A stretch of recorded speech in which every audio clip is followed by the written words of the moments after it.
আমার কাছ থেকে যদি একটি আয়াত হয় সেটাও তোমরা কি করো, মানুষের কাছে পৌঁছে দাও।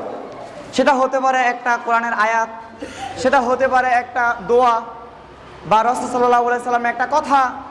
সেটা আপনার আমার দায়িত্ব হচ্ছে অন্যের কাছে গিয়ে পৌঁছে দিতে হবে। এটা আপনার আমার দায়িত্ব।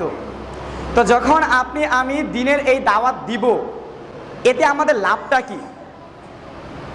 রাসূল সাল্লাল্লাহু আলাইহি ওয়াসাল্লাম বলেন, যদি আপনার আমার দ্বারা অন্তত একজন মানুষ হেদায়েত পায়, একজন মানুষও যদি ইসলামের ছায়াতলে আসে, একজন মানুষও যদি সালাত আদায় করতে শুরু করে, তাহলে আরবের লাল ওট, আমাদের যেমন দামি জিনিস, সম্পদ, স্বর্ণ ইত্যাদি ইত্যাদি, টাকা পয়সা, এগুলো আমাদের কাছে দামি জিনিস।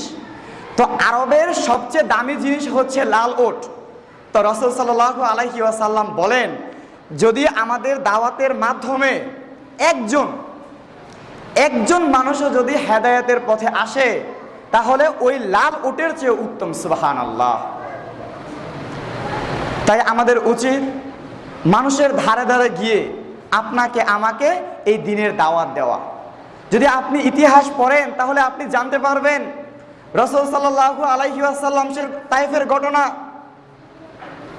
তারা রাসূল সাল্লাল্লাহু আলাইহি ওয়াসাল্লামকে পাথর মেরে তার রক্তাক্ত করেছিল, মাথার রক্ত পায়ের মধ্যে পড়ে শুকিয়ে গিয়েছিল। তারা তাকে আঘাত করেছিল, তিনি মাটির মধ্যে লুটিয়ে পড়েন, তারাই আবার তুলে দেন, তারা আবার আক্রমণ করে। এইভাবে তিনি দ্বীনের দাওয়াত তিনি পৌঁছে দিয়েছিলেন। তখন জিবরাইল আলাইহিস সালাম এসে বলেন, হে আল্লাহর রাসূল, আপনি শুধু একটাবার বলেন, এই যে দুইটা পাহাড় দেখছেন, এই দুইটা পাহাড়কে আমি শুধু একসাথে করে দিব, এই জাতি ধ্বংস হয়ে যাবে। কিন্তু রাসূল সাল্লাল্লাহু আলাইহি ওয়াসাল্লাম এমনটা তিনি করেননি।